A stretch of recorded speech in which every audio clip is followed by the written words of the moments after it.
Tere! Jah, nagu Jaak rääkis, tekkis selline mõte seoses Eesti raamatu aastaga. Ja ma mõtlesin, et võiks sellest rääkida ilma nagu eelnevalt väga süvenemata teemasse, et ma olin küll olen huvitatud sellest teemast olnud, aga ma ei ole seda niimoodi, ei olnud seda varem uurinud.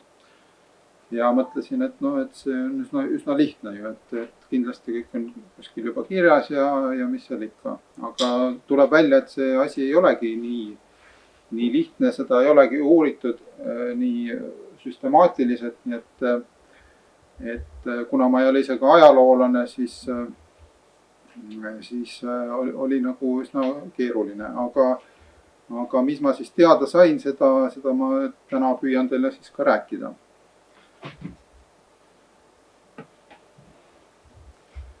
Et kõigepealt siis taustast, et kui me raamatutest räägime, et siis kindlasti väga oluline verstapost on 1450, kui Johannes Gutenberg pani Antsi linnas oma trükipressi tööle ja raamatud nagu tänapäevases mõttes hakkasid tekkima, sest muidugi varem oli ka raamatuid, aga need olid kõik käsikirjalised.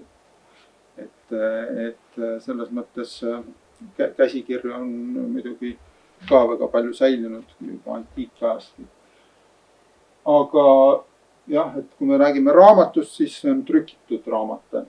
Ja see trükikunst levis siis väga kiiresti Euroopas, et juba 30 aasta pärast oli Euroopas 110 trükipressi paljudes linnades ja esimese 50 aastaga siis trükiti 30 000 nimetust raamatuid, mille kogutiraaž oli siis 12 miljonit. Enamik nendest raamatutest olid siis ladinakeelsed, mis oli tol ajal oli selline suhtluskeel nagu lingua franca Euroopas. Aga hakkasid siis ka aegamööda hakati ka välja andma rahvakeelseid raamatuid.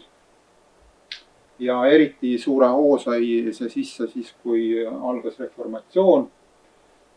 Martin Luther siis 1517 selle usupuhastuse käivitas ja mille tema eesmärk oli siis see, et oleks otsene side rahval Jumala ja Jumala sõnaga, ja selleks tuli siis tõlkida piibel rahvakeeltesse. Aga hakkamegi siis vaatama ükshaaval, et mis need esimesed raamatud siis olid, aga nagu ma ütlesin, et asi on lihtne, et siin oli mitmeid probleeme, et kõigepealt see ongi, et mida nagu raamatuks üldse pidada, et see peaks olema trükitud, see on nagu võiks olla üks eeldus, teine eeldus, et seal võiks olla nagu teatud arv lehekülgi, aga mitu lehte on raamat, et lihtsalt kaantest vist ei piisa ja paarist leheküljest ka, et siin tekib mitmeid küsimusi ja siis samati need raamatud võivad olla ju mitmekeelsed, et kui palju seal raamatus siis seda soome-ugri keelt peab olema, et seda võiks lugeda nagu soome-ugri keelseks raamatuks. Ja siis keele ja murde küsimus ja siis ka see, et kas on säilinud, nagu me teame eesti keele puhul, et esimene raamat, meil on üsna kindlad andmed, et oli eestikeelne raamat 1525 trükitud, aga kahjuks ei ole säilinud või vähemalt ei ole seni leitud ühtegi seda eksemplari. Et see ja siis see jah, et kas see siis trükiti või jäi käsikirja. Et eesti keel ma siin ei hakka nüüd väga pikalt peatuma, et kuna meil aega väga palju ei ole, aga lühidalt olulisemad daatumid, siis nagu ma ütlesin, 1525 meil on andmed, et ilmus Lübeckis siis eestikeelne raamat ja Lübecki toomdekaan on siis ühes dokumendis kirja pannud, et 7. novembri 1525 siis arestiti üks vaat, mis oli täis luterlikke raamatuid, sealhulgas siis liivi, läti ja eesti keelseid missaraamatuid. Siin ongi küsimus, et ladina keeles on see tekst ja seal on, et missi siin vulgaari livonico, letonico, gestonico, et kuidas seda tõlkida, et mida ollakse üsna üksmeelel, et need letico ja estonico, et see tähendab siis läti ja eesti keelt, aga livonico puhul ei ole kindel, et kas me räägime, kas on mõeldud siis seda Liivimaa rahvakeelt, milleks oli siis alamsaksa murre või keel või siis mõned uurijad on ikkagi seisukohal, et see võis ka tähendada liivi keelt. Nii et igatahes see hulk raamatuid siis arestiti ja lõpuks tõenäoliselt hävitati. Aga jah, esimene raamat, mis meil säilinud on Vandrat Kölli katekismus aastast 1535, aga siin on jah üks lehekülg sellest, et üldse on 11 lehekülge siis ka nagu osaliselt säilinud, kuna ta oli selle teise raamatu kaane sisse topitud ja alles 1929 avastati siis. Ja siis mõned tähtsamad daatumid veel 1575 on teada, et esimene Aabits ilmus, mis pole ka säilinud ja siis esimene Uue Testamendi tõlge terviklik oli 1686 vastne testament, mis küll on lõuna-eestikeelne, mitte põhja-eesti. Aga jah, siis lähme edasi ungari keel, et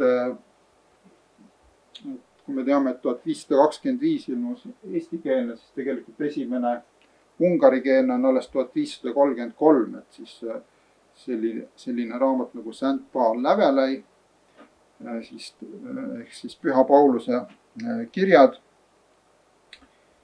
Ja selle andis välja siis Krakowis Hieronymus Vietori trükikojas Benedek Komjati 1533. aastal.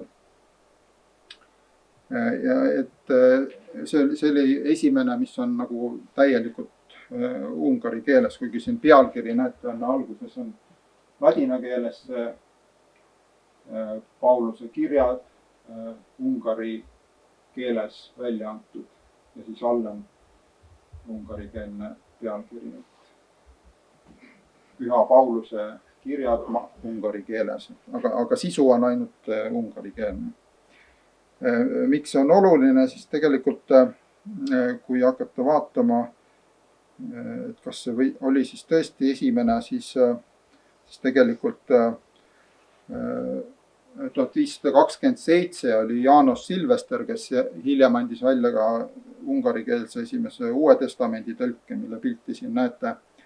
Et tegelikult temal ilmus 1527 ehk siis 6 aastat enne seda Püha Pauluse kirju ilmus üks siis nagu ladina keele grammatika, mis oli teise autori Kristoforos Egendorfi kirjutatud, aga ta andis selle välja koos ungarikeelsete selgitustega. Nii et tegelikult ungarikeelset teksti oli juba seal, aga seda ei loeta ungarikeelseks raamatuks, sest põhitekst oli ikkagi ladinakeelne ja teine raamat, mis ta samal aastal välja andis, oli ka ladina keele harjutuste kogumik, kus on ka samuti siis ungari õppijale mõeldud seletused ungari keeles, aga põhitekst on ikkagi ladina keeles. Et siin juba tekib ka küsimus, et kas lugeda seda ungari esimeseks või mitte. Et see, aga jah, siis 1541 juba ilmus siis Uus Testament terviklik. Aga selles suhtes toimus see ungari kirjasõna areng samamoodi nagu paljude teiste Euroopa keeltega, et esimesed need trükitud teosed olid kas siis religioossed tekstid, katekismused, evangeeliumid või siis mingid õpikud, õpperaamatud. Ja noh, see eesmärk oligi seda, et siis seda rahvakeelset kirjaoskust levitada ja reformatsiooni ideed nagu edasi kanda ja levitada. Nii, aga lähme siis edasi. Järgmine on soome keel. 1543 ilmus siis Mikael Agricola ABC kirja või siis Abits, soomekeelne esimene raamat.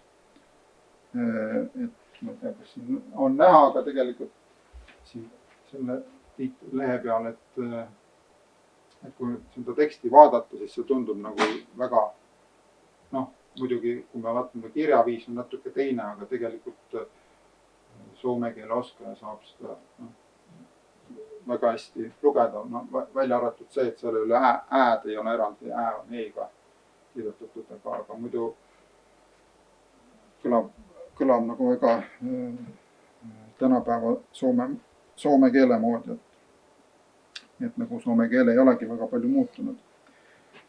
Aga jah, et siin ma ka nagu pikemalt ei hakka peatuma, et seda on väga palju käsitletud, et Agricola rolli soome kirjakeele tekkimises ei saa kuidagi alahinnata, et see Abits ilmus siis veel mitmes trükis, et teine trükk ilmus 1551 ja kolmas trükk 1559, nii et see kirjaoskus hakkas Soomes pärast selle ilmumist kiiresti tõusma. Ja siis ta andis peagi veel välja ka palveraamatu Rogaskirja järgmisel aastal ja juba 1548 siis ilmus tal ka soomekeelne Uus Testament. Nii, aga järgmiseks soome-ugri keeleks, mis sai oma keelse raamatu, oli saami keel. Tänapäeval me teame, et saami keeli on ju mitmeid, et on neid, mis praegu elus on 9 peaks olema. Aga et miks ma ei ole siin täpsustanud seda, sellepärast, et see 1619 ilmunud Abits ABC book, et siin näete, et see ilmus siis Rootsis, Stockholmis ja see pealkiri on tal ka tehtud rootsikeelne siis, et ABC või Abits lapi keeles kokku pannud ja toimetanud Nikolaus Andre Pite pastor 1619. Et natuke selle taustast samal aastal ilmus ka jutluse raamat ja mis selle probleem on see, et selle tekst tundub olevat nagu selline segu 2 saami keelest, et seal on pite saami jooni ja siis on ka lõunasaami keele jooni, et noh, ja peale selle ta vähemalt uurijad on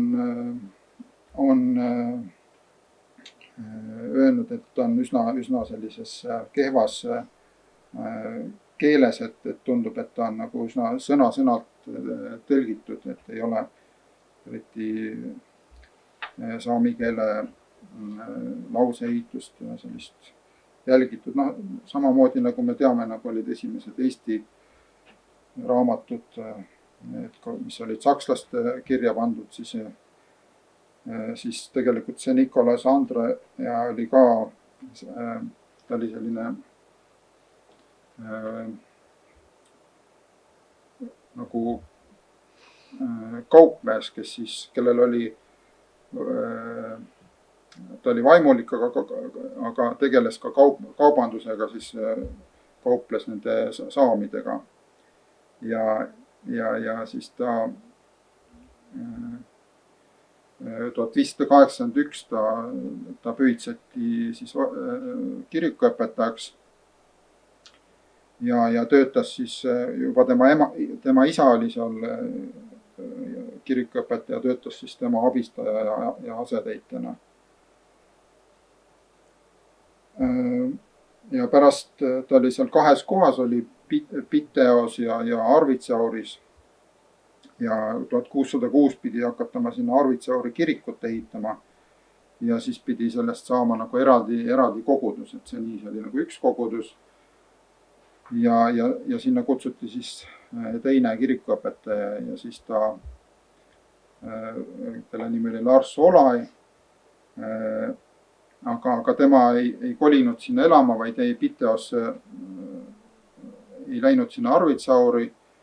Ja siis seesama Nicolas Andre kaebas siis Gustav II Adolfile, et tema ei käi seal kohal ja või käib ainult 2 korda aastas ja siis et ta ka ei saa nagu saami keelest üldse aru, et räägib jutlustast rootsi keelest, millest saamid aru ei saa. Nii et siis ta määratigi sinna uuesti kirikuõpetajaks ja 1614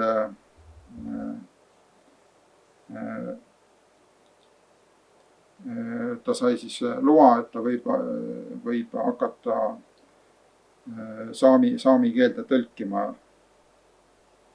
et neid kiriku või teoseid ja abitsat välja anda. Et 1617 siis ta juba teatas, et tal on nagu see abitsa käsikiri valmis ja missa käsiraamat ka ja siis võttis veel siis 2 aastat aega, kuni need 1619 ilmusid, aga jah, et ma ei tea, kui hästi need saamid siis nendest aru said, sest jah, et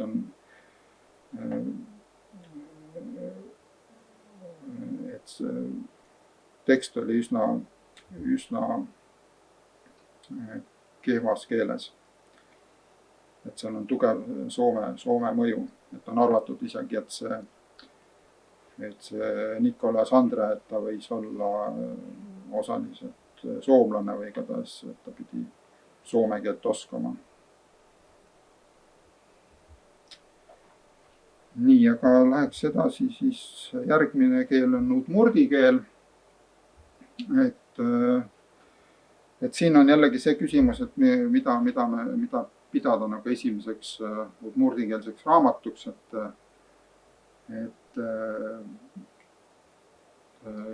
trükitud teostes on udmurdi keelt kirja pandud siis aastal 1726, kui Daniel Gottlieb Messerschmitt andis välja või tähendab, ta ei andnud välja just nimelt, et ta koostas selle udmurdi sõnastiku, kus oli umbes 400 sõna, aga see kahjuks ei õnnestunud seda trükis avaldada ja tegelikult see jäi nagu isegi teadusele tundmatuks, kuni siis eelmise sajandi lõpus avastati ja 2001. aastal ka trükiti ära siis.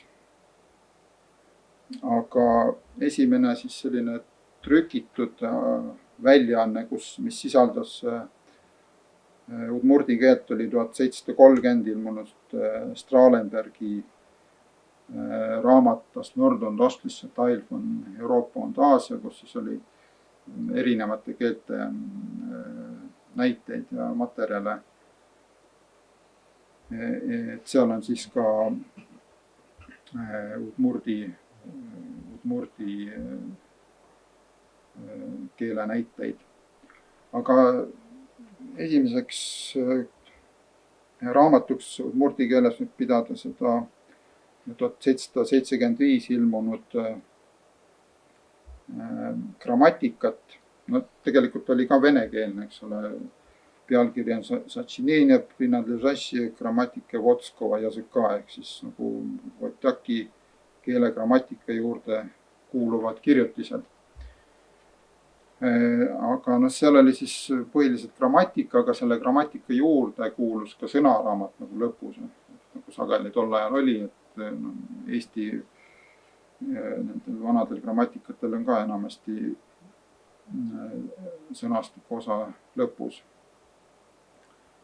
Ja selle autoriks peetakse siis metropoliit Venjamin Butšek-Grigorovitši, kes saadeti Peterburist Kaasani eparhiasse või siis meie mõistes piiskopkonda 1762. aastal. Aga no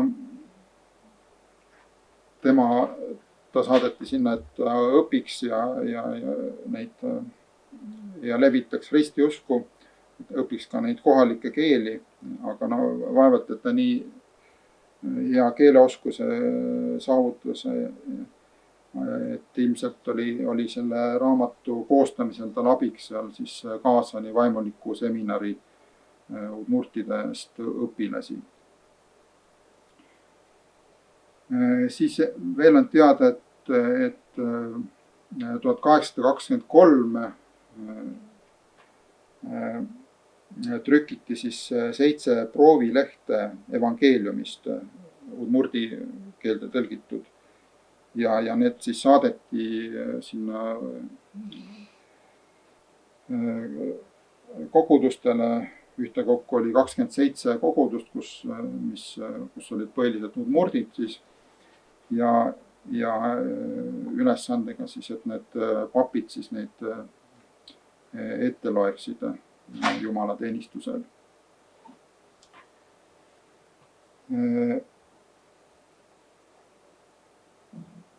Et see oligi selline eesmärk oli siis see, et ristiusku nagu lähemale tuua nendele kohalikele, sest tol ajal siis veel 19. sajandi alguses udmurdid suhteliselt vähe oskasid vene keelt, et kuigi nad pidid kirikus käima, siis nad ei saanud suurt midagi aru sellest jutlustest.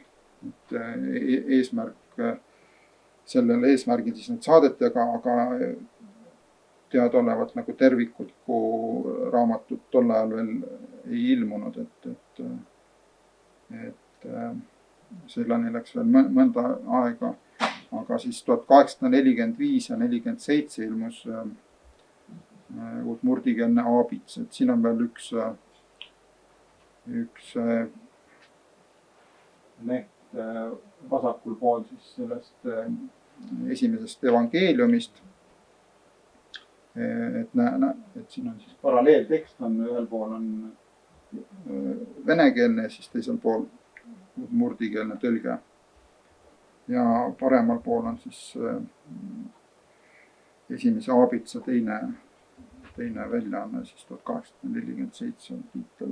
Et nende esimeste aabitsatega ei läinud ka eriti hästi, sellepärast et varsti võimud keelasid nende levitamise ära ja üldse nagu oli väga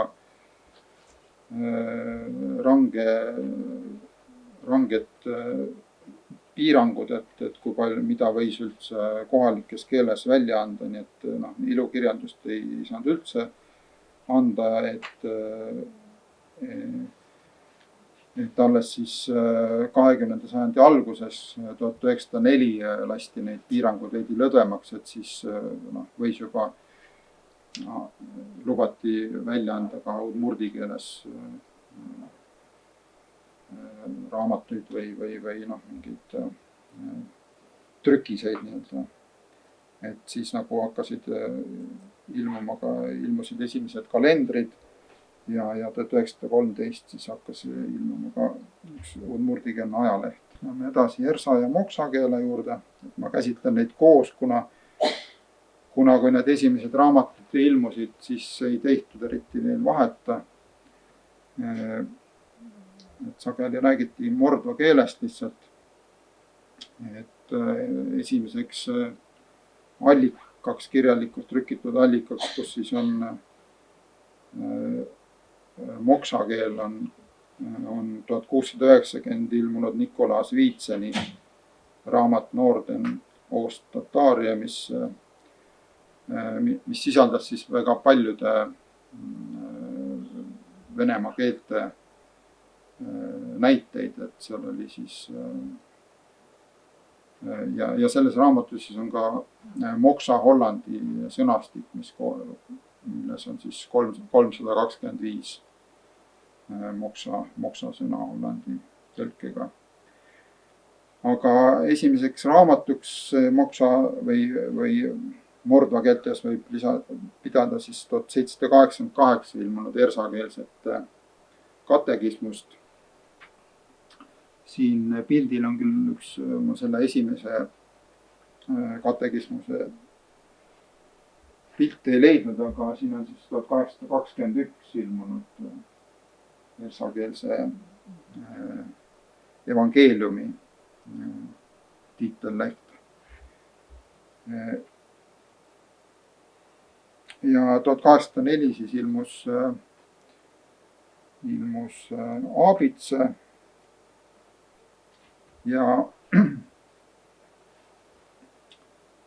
1821 kuni 27 siis ilmus Uus Testament ersa keeles.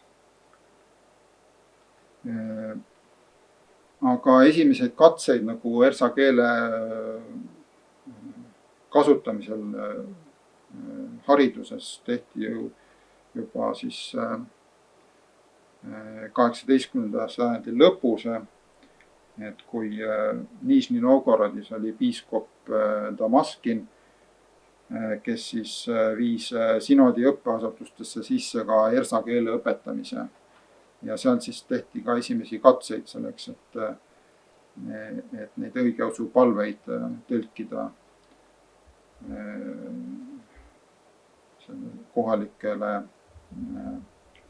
Nižni Novgorodi piiskopkonna alluvuses olevatele ersa ja moksa talurahvale. Ja siis seal valmistati ette rida tõlkeid ja 1788 koostati siis sellesama piiskop Damaskini peatoimetamisel, aga koostaja oli siis teoloogiaklassi kuulaja Ivan Tihhov, kes on kirjas, et ta oli päritolult mordolane või siis vene keeles prirodoi iz mordvõ, siis anti välja katekismus.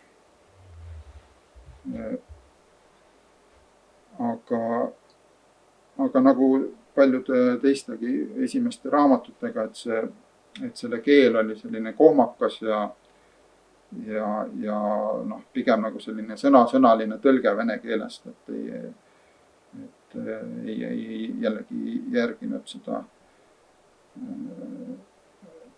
loomulikku keelt, et nagu nende, nagu me nägime saami keele esimese raamatu puhul, et väga hoolega jälgitakse seda originaali ja püütakse nagu sõna-sõnalt tõlkida, mis tulemuseks siis annab sellise ebaloomuliku keele. Aga see osutus nagu küllaltki populaarseks, et sellest ilmus veel 2 trükki, nii et viimane nendest siis 1853. Nii, aga siis jah, 1804 ilmus ersakeelne Aabitse.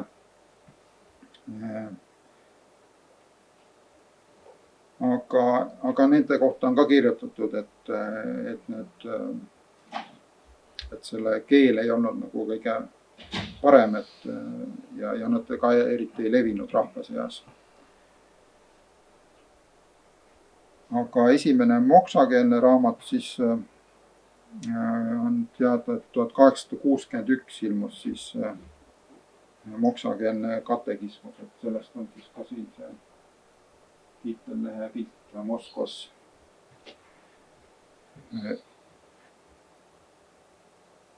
Ja 1921 ilmus ersakeelne aabits, siis juba nõukogude ajal ja 1924 ilmus ka moksakeelne aabits, aga sellega juhtus selline asi, et see korjati peagi pärast ilmumist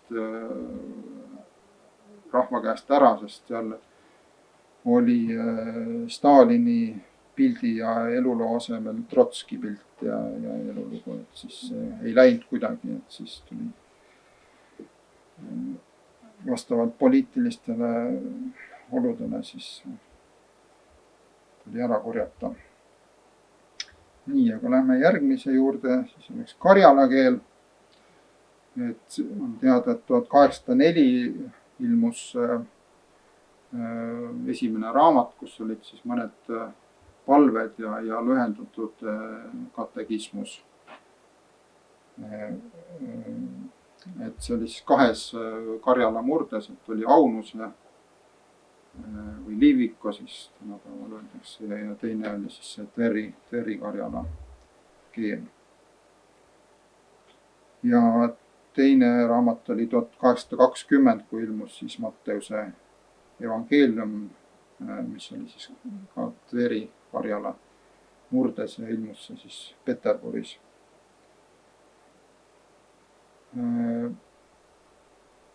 Ja need kiri oli siis kirillitsas, et mitte nagu tänapäeval peamiselt ikkagi ladina keeles on karjala keelt kirjutatakse.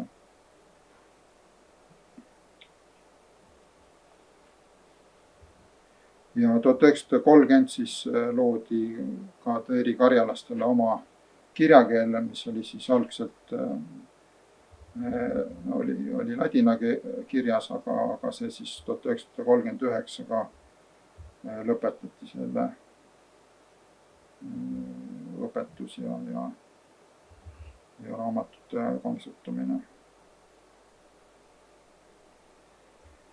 Et kuigi näiteks 10 aasta jooksul siis enne sõda jõudis ilmuda umbes 200 raamatut karjala keeles. Raamatut on võib-olla palju öelda, et seal oli ka brošüüre palju, kus olid näiteks mingid Lenini või Stalini kõned olid nagu eraldi väikse brošüürina välja antud, tõlkena siis karjala keel. Nii, aga järgmiseks keeleks on komi keel. Et siin tuleb kindlasti mainida Permi Stefanit, kes küll enne Gutenbergi juba siis lõi selle Anapermi kirja, aga seda siis kasutati ainult käsikirjades ja tänapäevani seda on vaid väga üksikud ürikud on säilinud, kus seda on kasutatud. Aga kui tulla raamatute juurde, siis jällegi oli mitmetes sellistes suurtes kogumikes, nagu juba oli siin mainitud Viitseni raamat, kus oli ersa või moksakeelseid sõnu, et seal oli siis, see sisandas siis ka komikeelset Meie Isa palvet. Ja siis hiljem 1787 kuni 89 kahes köites ilmunud Pallase suures sõnaraamatus sisaldus ka umbes 200 komi sõna. Aga esimene siis suurem ainult komikeelele pühendatud raamat oli 1813, kui ilmus grammatika, Zõrjanskaja grammatika izdannaja от главного управления училищ. Ja 1815 on selline natuke kurioosne raamat, et mida võiks tegelikult lugeda esimeseks komikeelseks raamatuks, et see oli küll tõlge, et vaktsineerimise ja käsiraamat siis vene keeles tõlgitud komikeelne, et see selline väike 16 leheküljeline brošüür aga ilmus nagu jah, täiesti eraldi. ja selle autoriks oli siis Aleksandr Šergin, Aleksandr Vassiljevitš, kes oli siis ka vaimuliku seminari õpilane ja siis üsna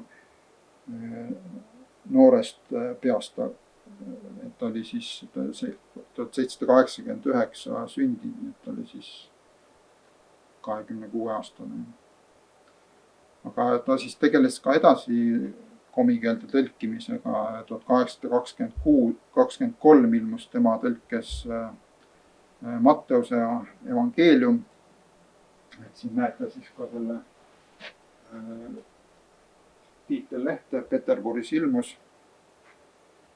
Ja see ilmus siis, nagu siit võib lugeda, Peterburi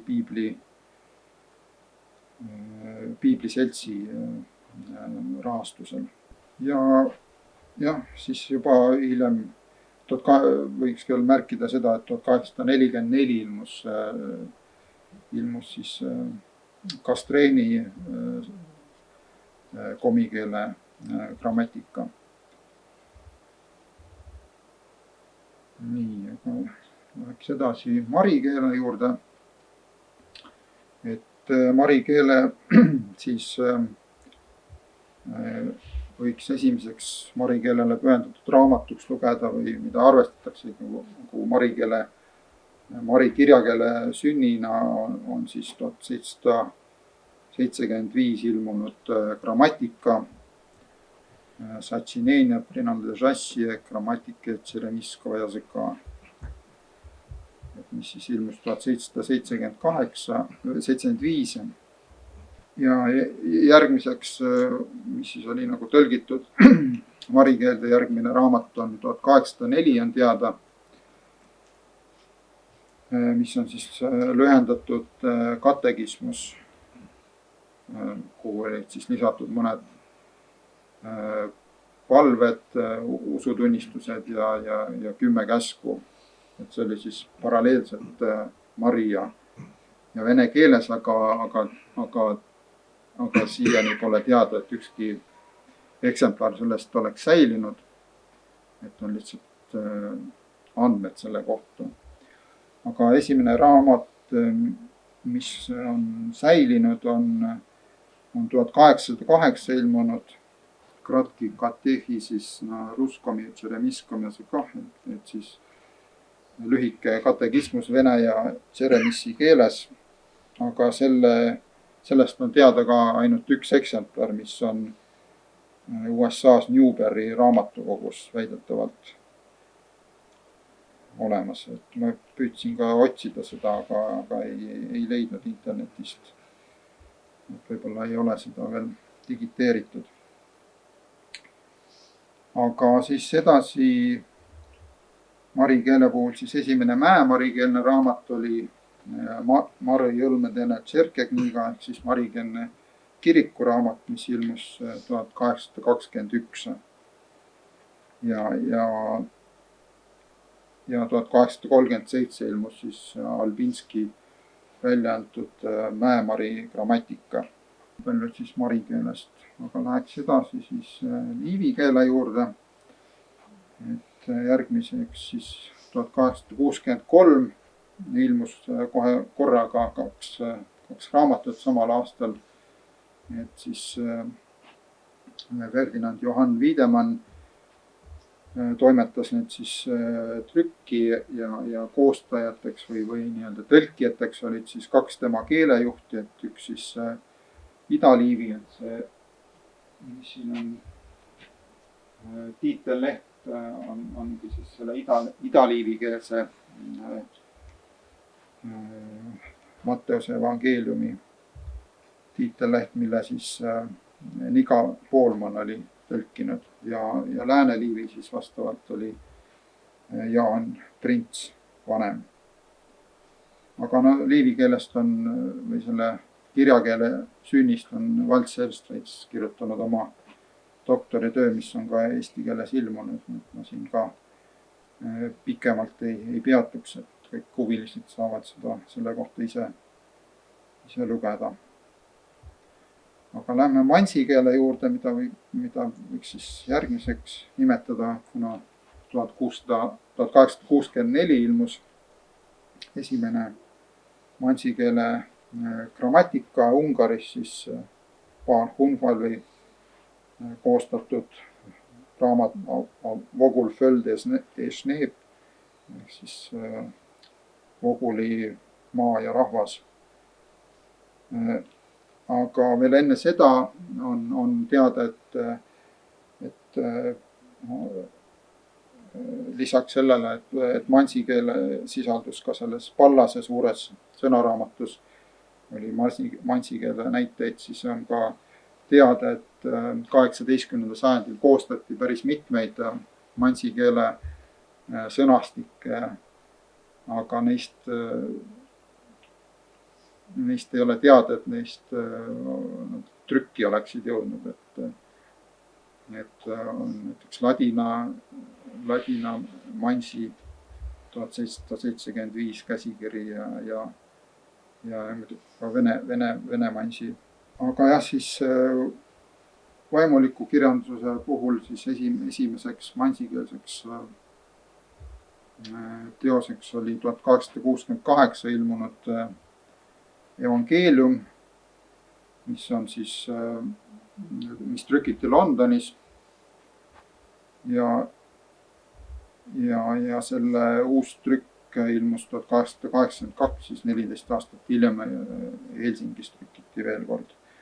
Aga see huvitav on selle poolest, et see ilmus siis konda mansi keeles, et mansi keelel on mitmeid murdeid, mis nagu küllaltki erinevad, et tingimata või pigem nagu eri murrete kõnelejad ei saa hästi aru üksteisest. Aga siin see konkreetne eksemplar, et see on siis Paul Ariste kingitud 57. aastal siis Irena Rombandejevale, kes oli siis kõige teenekam mansi keeleteadlane. Ja siis mansi keeles ilmus veel 19. sajandi lõpus juba Bernard Munkaci folkloorikogud ja ilmus ka Evangeeliumi katkendeid, kusjuures need olid siis Belõmi ja Konda murdes. Ja 1903 ilmus Moskvas ka Aabits Belõmi murdes, aga see Belõmi murre on tänaseks hääbunud, et seda enam keegi ei räägi. Ja 1932 ilmus siis Aabits Sosva murdes, mis on siis tänapäeval ka mansi kirjakeele aluseks, et see esimene Aabits oli ka ladina kirjas nagu enamik neid Venemaa rahvaste kirjakeeli olid ja algselt ladina kirjas, aga siis 30ndate lõpus mindi kirillitsale üle. Järgmisena oleks handi keel, et siin siis esimene raamat on 1868 ilmunud Matteuse Evangeelium, mis samamoodi trükiti Londonis. See on nüüd selle esimese Aabitsa 1897 ilmunud tiitellehte.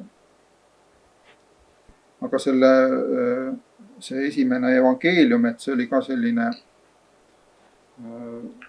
tundub, et seal oli eri murret, oli mitu tõlkijat ja eri murretest, et see tõlge on osaliselt Berjozova ja osaliselt Autorski murdes, et tõenäoliselt mingi autorite või tõlkijate kollektiiv on siis selle taga, et see. aga on teada, et see tegelikult see tõlkimine toimus juba 1840 kuni 42, nii et kuni ta lõpuks trükki jõudis, leiti raha, et siis selleks kulus üle 20 aasta. Ja hiljem siis 1903 ilmus ka Vahi Vasjugani murdes Aabits ja siis 30-ndatel loodi siis ka samamoodi ladina kirjal põhinev kirjakeel. Siis järgmine oleks sõltkupi keel. Et siin siis esimene materjal, mis sõltkupi keelest on siis Kastreeni avaldatud samojeedi keelte grammatikas, kus siis on ka sõltkupi keele muudkonnad ja grammatika ära toodud. Ja 1879 ilmus Aabits ja 3 vaimuliku sisuga teksti Obi murdes. Ja 1900. aastal ilmus veel üks vaimulik raamat, aga need nagu eriti ei levinud rahva seas ja sellist kirjaoskust sõltkuppide seas tollal veel ei tekkinud, et siis 30-ndatel loodi jällegi algselt ladina kirjal põhinev kirjakeel ja 37. aastast siis kirillitsas. Siis järgmine on Neenetsi. 787 on teada, et ilmus üks Neenetsi keelne muinasjutt koos siis vene tõlkega sajakirjas ja esimene raamat on siis see sama, mille pilt siin on ka 1895 anti välja siis Aabits, nagu seal on kirjas, et Zia Samojedov, Živuših Arhangelski oblasti, samojeedidele, kes elavad Arhangelski oblastis või Guberni ja Gubermangus. Et selles Arhangelski Gubermangus siis elasidki neenetsid. Vepsa keel 1913 anti välja Tsuudi vene sõnaraamat. Et siin on ka tiitelleht ja siis vist ei ole väga näha, aga seal on siis mõned näited sellest, et on siis kehaosad, et siin on siis vene keeles ja siis on vepsa keeles ainsuses ja mitmuses. Aga esimene raamat ilmus 1931, kui siis hakati välja andma vepsakeelset kirjandust ja ajavahemikus 31–37, siis anti ühtekokku välja 32 raamatut, aga 39. aastal see lõppes ja alles siis 80–90 alguses siis hakati taas vepsakeeles välja andma kirjandust. Siis eenetsi keel, et siin on teada, et 92 ilmus üks folklooritekstide kogumik ja 95 evangeeliumi tõlge. Ja 2001 siis ilmus ka kooli sõnaraamat. Eenetseid on üldse paarsada inimest ja neid, kes keelt valdavad, on alla 50, nii et üldse nagu väga väike keelekasutajaskond, et see on ka arusaadav, et seda kirjandust praktiliselt ei ole. Aga siis isuri keel 33–37 ilmus, loodi nagu kirjakeel ja ilmus terve hulk õpikuid, mis küll enamasti olid vene keelest tõlgitud, aga siis ka Aabits ja emakeele õpikud olid siis originaalteosed, et siin on üks sellest siis 32. aastal ilmunud Aabitsa lugemisraamat. Ja siis veel vadja keel. Et vadja keel 1856 ilmus Alkvisti grammatika ja siis 20. aastatest hakkas Paul Ariste vadja keelega tegelema. Andis palju välja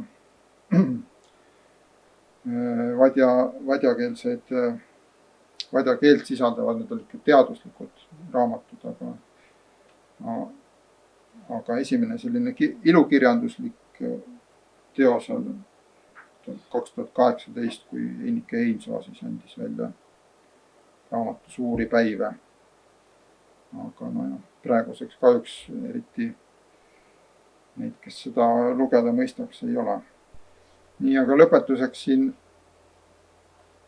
teeks väikse ülevaate sellest, et mis siis praegu olukord on, et kuhu need keeled jõudnud on omade raamatute kirjastamisega. Et siin on siis ülevaade sellest, mis eelmisel aastal siis Venemaal ilmus erinevates soome-ugri keeltes. Et see esimene rida on, et mitu raamatut on ilmunud. Et siin näeme siis, et kõige rohkem on mari keeles, et 30 nimetust. Et siin on võetud kokku kõik ilukirjandus, õppekirjandus, tarbekirjandus. Kõik on koos. Siia ei ole kaasatud ainult, mis on mitmekeelsed, et näiteks mingid vestnikud või sõnaraamatud, et on eraldi. Aga jah, et marikeel on siis näeme kõige rohkem, aga üllatavalt teisel kohal on siis neenetsi keel, kus on siis 21 nimetust. Aga mis selle selgitus võib olla, on see, et neenetsid elavad seal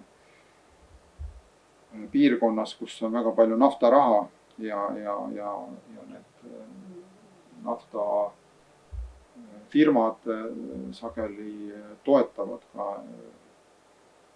natukene heastada seda kahju, mida nad sellele loodusele seal teevad, et siis toetavad nende raamatute väljaandmist. Ja arvestada tuleb ka sellega, et neenetsitel on siiski veel küllaltki kõrge emakeele oskus, et ka lapsed oskavad suures osas oma emakeelt. Ja järgmisena näeme, siis on juba tulevad seal Murdi 16 raamatuga ja Handi jällegi. Hant on väga vähe, aga nad elavad seal, kus naftat puuritakse. Miks peamegi raamatuid ilmselt rohkem selgitus. Aga väga kurb on seis näiteks Komide, Ersadega, et kus päris suured rahvad, aga alla 10 nimetuse raamatut ilmub. Siis seal teises reas on see kogu trükiarv tuhandetes. Kui me seda trükiarvu vaatame, et siis väga suur ei ole, et pigem on väike, et kui on neenetsi keeles on 21 raamatut ja nende kogu trükiarv on 2580, siis tähendab, et see keskmine trükiarv on 100, et nii nende teiste raamatutega ka, me vaatame, et väga palju üle 100 trükiarv ei ole. Ja viimane rida näitab siis trükipoogneid, kuivõrd mahukad need raamatud siis kokku on, palju seda teksti seal on, et seal näeme siis jällegi, et marikeel on kõigist nagu kõvasti üle ja Murdi tuleb siis teisel kohal mahult, aga juba peaaegu 2 korda vähem mahtu on Murdi raamatud. Aga siis jah, sellised nagu huvitav on seal jah, et on eraldi mordva keel toodud, et ma ei teagi, ju see siis on kas ersa või moksa, sest eraldi mordva keelt ei ole. Ja eraldi üks raamat on märgitud, et on moksa mordva keeles, et ma olen selle sinna juurde pannud. Aga näiteks vepsa keeles ilmus eelmine aasta siis 3 raamatut. Et isegi suhteliselt hästi. Et selline väike ülevaade praegusest seisust. Ja siis on mul siin ka veel tabel, mille ma võtsin Rein Taagepera raamatust soome-ugri rahvaste kohta, et kus on siis toodud selle järgi, et millal esimene raamat ilmus, et siin ma ei hakanud siin korrektuure praegu tegema, et see on, seda võib mitut moodi ju tõlgendada, mis see esimene raamat on, et kas esimene säilinud raamat või esimene üldse teadaolevalt trükitud raamat. Aga et siis siin on selline järjestus ja teises veerus on siis Uue Testamendi tõlge, kolmandas on kogu piibli tõlge ja viimases siis millal ilukirjandus tekkis. Et siin ilukirjanduse puhul on, et koola saami keeles ei ole tekkinud, aga vepsa keeles tegelikult ju on küll ilukirjandus ka olemas praeguseks. Et seda tabelit tuleks veel täiendada. Aga see ongi minu poolt vist kõik, et teeme aplausi sellele. Tõesti väga hea ülevaade nendest soome-ugri raamatutest ja natukene sellest kurvast statistikast 2024. Et nägime neid niisuguseid väikseid arve ja meid tuleb kohe nagu meelde, et eesti keeles ilmub aastas 3500 raamatut. Ja see on siis see võrdlus, et kui vaadata see, mis on Mordva, Ersa ja Moksa Mordvala seal ja hiljuti oli 1,1 miljonit, isegi rohkem kui eestlasi ja nüüd mis siis juhtub rahvastega, kui nendel oma riiki ei ole, et see on kindlasti väga ere näide ja väidetavalt muidugi, et nagu raha ei ole, eks ole, me teame, et üldse Venemaal raha ei ole selliste asjade jaoks. Et see paneb nagu eriti nagu mõtlema, aga see selleks. See on niisugune lühike lihtsalt remark. See on väga hea indikaator selle kohta, et mis Venemaa keeled, mis seisus nad tegelikult on. Et kui ikka raamatud ei ilmu, siis järelikult ei ole ka lugejaid. Ja see kõik on seotud, eks ole, hariduse ja kõik need. Aga olgu pealegi, paluks siis küsimused, mitte kommentaare. Ei, ma tahtsin küsida.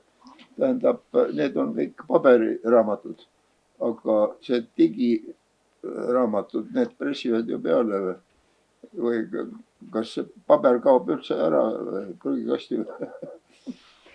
No, eks muidugi digiraamatuid tuleb ka, aga ma arvan, et Venemaal ikkagi praegu on põhiliselt ikkagi veel need paberraamatud, et seal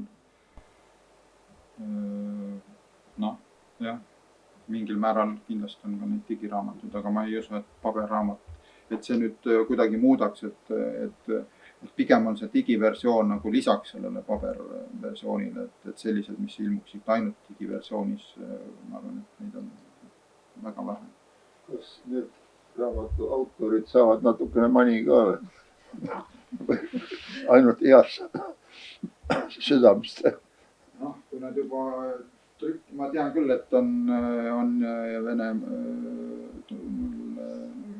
toed, kes omal kulul annavad välja raamatuid, aga üldiselt kui juba trükki jõuavad, et küllap nad natuke midagi tasu ka saavad.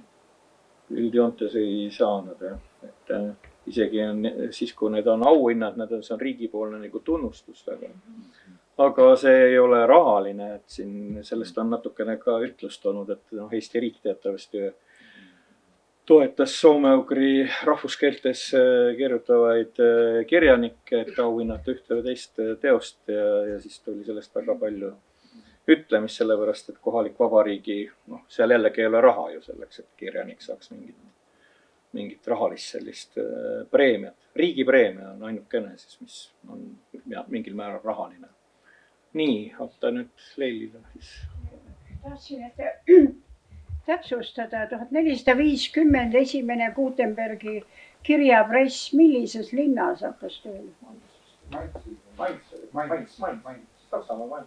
Saksamaal. jah, kuidagi kooliõpikust ei tee. Nii, aga siin oli. Ma oleks tahtnud seda küsida, et kas seda oskate täpsustada, et miks eestikeelse selle Uue Testamendi väljaandmine võrreldes Soomega niivõrd tohutult hiljem tuli? Et kas seal on mingit head selgitust? Hea selgitus, et Kristiina Ross kindlasti oskab palju paremini selgitada.